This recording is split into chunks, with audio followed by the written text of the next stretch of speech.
I'm going to show you how we added $190,000 in monthly revenue to this e-commerce brand in just 60 days by scaling up their email marketing systems. So just for a brief overview, this is a behind the scenes breakdown of how we rebuilt this e-commerce brand's retention system from the ground up and added, again, $190,000 in monthly recurring revenue. That's a lot of money without relying on discount codes, product drops, or aggressive promotions. They were not lacking demand necessarily. They were lacking a backend system that could convert it. So what did they have going on before? They had a pop-up form that was converting at less than 5%. I believe the average across most industries is around 2%. And I kind of see that theme when I audit accounts. In other words, it's pretty bad. They had 0 campaigns being sent outside of sales. So they were essentially building no relationship with their customer base, which is kind of the point of email. It's truly the bottom of funnel. You should utilize it for more than just sales and product drops. They only had about 3 flows with minimal optimization, very few new subscribers entering the email list, setting to their entire list, just blasting email sends, which definitely damaged their deliverability. And I see a lot of brands do that. And overall, just a backend system that was not built to convert traffic or increase lifetime value, at least not optimally. So you can see with the screenshot here, they had already had some setup from years past, but again, very minimal, only about 20% attributed revenue, where now they're at over 46% of their entire e-commerce store's revenue attributed to the email channel alone. All right, so what was our process? How do we go about doing it? We basically break it down in 3 steps. So first we have the deep dive. We begin with clarity. In week 1, we audited their entire Klaviyo account, reviewed deliverability and inbox placement, studied brand voice and customer behavior. Why are people actually coming to the website? What would they probably be looking for in emails? Analyzed objections and buying patterns, like what would be the main reason someone wouldn't buy? Let's address those main objections in the email system that we're building out. Mapped every lifetime value opportunity and identified the highest leverage gaps in their life cycle. Again, they only had about 3 flows live. You're gonna see later in this video, we built out a whole lot more than just 3 flows. The next step is the build. This is where the system really took shape. We created 30 to 40 automated emails across 8 flows, a mobile optimized pop-up form converting at close to 15%, so about triple what they had going on before in terms of list growth, a non-discount campaign rhythm with about 2 to 4 sends every week, depending on the time of year with seasonality. These are campaigns that are now converting better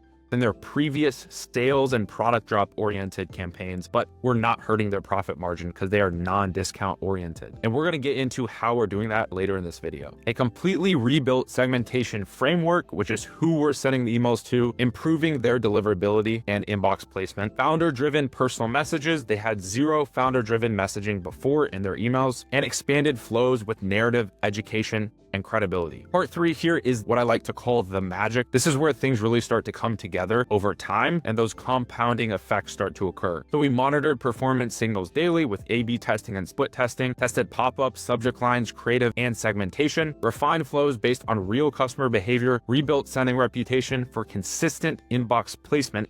That's key. Increased campaign volume as engagement improved, and delivered weekly updates and monthly strategy calls. Next up is our keys to success. When you're trying to transform an account within 60 days, you have to get absolutely aligned and have a plan set before we even get into making any emails. So step 1 here was deep alignment. We gathered every brand detail, so copy, design, and timing were perfectly aligned before anything was built, and we did this with a form that we sent. It's about 20 questions. We get all the content answers before getting into fulfillment. Next thing is we mapped out the entire flow structure or flow architecture. So we created a complete retention map that showed how all traffic would be captured, nurtured, and converted across the customer journey. And this is huge. This is key. As you can see here, it's a little bit blurred out, but you can see we were mapping out each individual customer journey, whether it's the welcome flow, site abandon flow, browse abandon flow, cart abandon flow. And we have about 10 of these triggers coming off of the website, whereas before they only had about 3 flows live total. And their flows were pretty short. We extended a lot of these out to include at least 4 or 5 emails, not just 1 or 2. So yeah, just like I was saying, flow expansion, we rebuilt 8 core flows and expanded every part of the automated experience with social proof, publication features, review highlights, risk reversals, founder-driven text-based messages, clear product education, and a narrative that reinforced value. This created trust, clarity, and momentum for new and returning customers. So you can see a little bit of what that process looks like once the emails are actually designed. Again, so we have the welcome flow here, browse abandoned flow, site abandoned flow, the different cart and checkout abandonment flows, post-purchase flow. Everything is created and it revolves around that original flow map that we made and I was showing earlier. But flows and automations are only half of it. The other half is the campaign strategy. We created a simple campaign calendar and started with 2 value-driven campaigns each week, eventually ramping up volume to send 3 to 4 cents per week. Again, more on this below. You can see, again, a little bit blurred out here, but this is an example of what a campaign content calendar would have. So we have the month of November, and we're just picking days, whether that be Monday, Wednesday, Friday, Tuesday, Thursday, Sunday, to send value-driven content based around the sales and product drops that they already had on their own content calendars. Next is reporting and communication. And this is honestly what I think is the most important part of this entire process, is making sure as we go, everyone is kept in the loop throughout the entire project timeline. So we have daily communication, weekly progress summaries, monthly strategy calls, and deliverability monitoring. And you can see here's an example of what some of these updates look like. Again, daily, weekly, and monthly. So deliverables and results. When you put everything together on a checklist, what should that look like? The complete compound retention system includes, if you want to do this for your brand, 8 lifecycle flows, 30 to 40 automated emails, pop-up converting close or over 12%. Ideally, the goal is above 10%. We were able to hit over 12% and close to 15%. 2 to 5 weekly campaigns, depending on the size of your brand. For them, we started with 2 and slowly worked up. Basically, the more cold traffic you have, the more volume you can get away with. Deliverability improvements, founder-driven messaging, reporting infrastructure, and ongoing optimization. And you can see within the first week, we had the welcome flow over for review, the initial designs, and the brand owner was pretty happy. You can see he said, you guys are killing it. We're super happy considering we've basically only been working together for a few weeks at that point. And if you're wondering what killer design looks like with these actual emails, I put together some examples right here. You have a product highlight over here. So it's kind of just showcasing the product you want to highlight, whether it's a new product or you want to put this somewhere in a welcome flow or something like that to introduce a bestseller. You can see the main components of a great email have a good hero section for this brand, meet the Belgian wit, the flavor of beer, a clear call to action. For body sections, especially with product highlights, I would recommend some sort of infographic.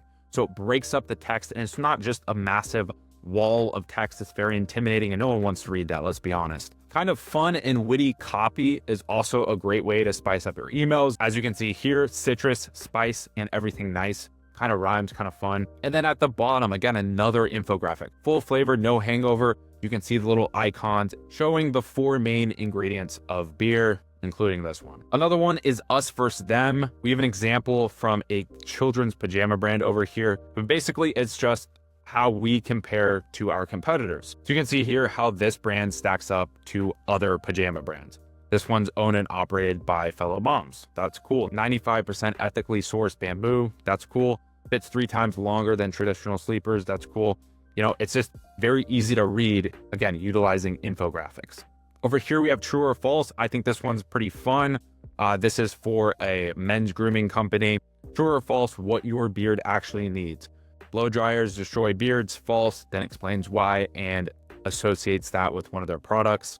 Beards are just for winter. False, again, explains why and associates it with a product. Exercise helps beard growth. That one's true, explains why, and then again, associates that with a product. And then lastly, over here, we just have a purely educational / customer value email. This one is from an art brand that is just teaching you how to tell if your art is low quality, and then anchors that versus their products, their art, which is obviously high quality. So in regards to campaigns, mixing it up with fun content like that, like value driven, true or false, product highlights, us versus them, that type of content. No discounts necessary. You can obviously include them if you want, as you can see with this campaign. But the idea is you can mix it up, have fun, and those will be high converting emails without having to rely on discounts, which hurt your profit margin. Now to touch back on flows, because in this example with this brand, flows are generating $150,000 a month, which is a pretty big portion of the pie. And the cool thing about flows is they are completely automated. So whether you are on vacation or sleeping, flows will be generating you money no matter what, automatically in the background. The core flows we set up are the welcome flow, checkout abandon flow, cart abandon flow, browse abandon flow, site abandon flow, post-purchase flow, win-back flow, sunset flow, and review request flow, which I have in bonus because you could really put that in your post-purchase flow if you wanted to, but we set it as separate for this brand. This was also just across the first 2 months. For Black Friday, Cyber Monday, we usually use a little bit of a different flow strategy. I actually have a video about that if you want to check that out on my channel. And again, the optimization here is continual. As seasonality takes effect and more data comes through our A/B tests and split tests, this is where the real magic will occur, because then we can just let the numbers do the talking. Does this subject line work or does this subject line work? Whichever one is performing better, we'll stick with that and test it against something new. All right, to circle back to campaign sends and deliverability optimization, because I view them kind of as one and the same. If you send campaigns with proper cadence and proper timing and to the right people, your deliverability and inbox placement will improve. 2 to 4 campaigns every week sent only to engaged segments. So what do we do for this brand and what do we do for all the brands that we run email marketing for?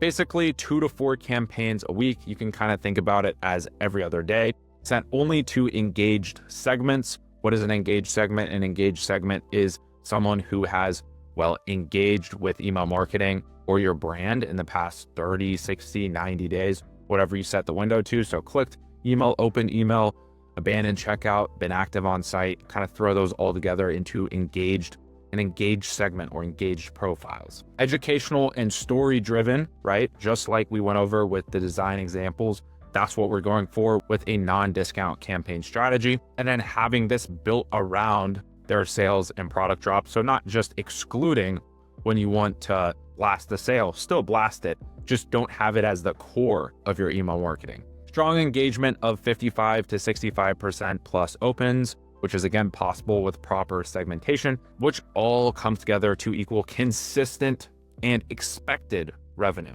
Email became a weekly and reliable profit channel instead of a last-minute blast. And you can see here what type of results we're getting with these campaign sends. Pretty much every send outside of this one, above 50% opens, with the ones up here as we're getting the segmentation better, 65% plus. Great revenue and click rates with every single send.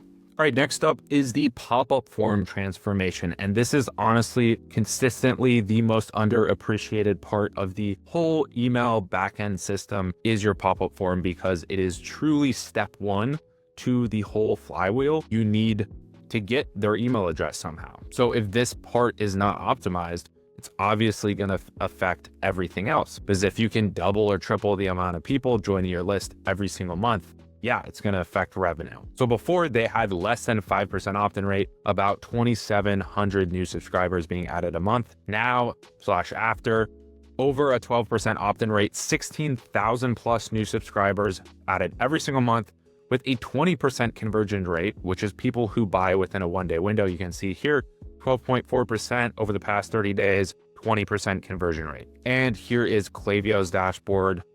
New subscribers up 185%, 16,250 new subscribers in the past 30 days. Pretty impressive. So to round it out, totals across the first 60 days, the numbers speak for themselves. Total store revenue increased by 68%, and email revenue increased by 200%, which is pretty nuts. So you can see month of August, email revenue was doing about 59,000 with 291,000 in total revenue. And then over here, this is for the month of October, 534,000, email attributed for nearly 250,000 of that, 249,000. Pretty nuts. And here it is over the 2-month period, September through the end of October, $364,000 in email revenue, 42% of the store's total. And they do not run text messages. As you can tell, they do not have it set up. So that's just purely their email channel. So I'll leave this doc in the description below if you want to take a look at it for yourself. If you want results similar to this for your brand, I would love to have a chat with you. This is not our first rodeo. This ain't our first rodeo, as it says here. We got the results to prove that we can get the same premier level results for you. I have some screenshots here. And this is kind of a breakdown of what those first 60 days that I just went over look like.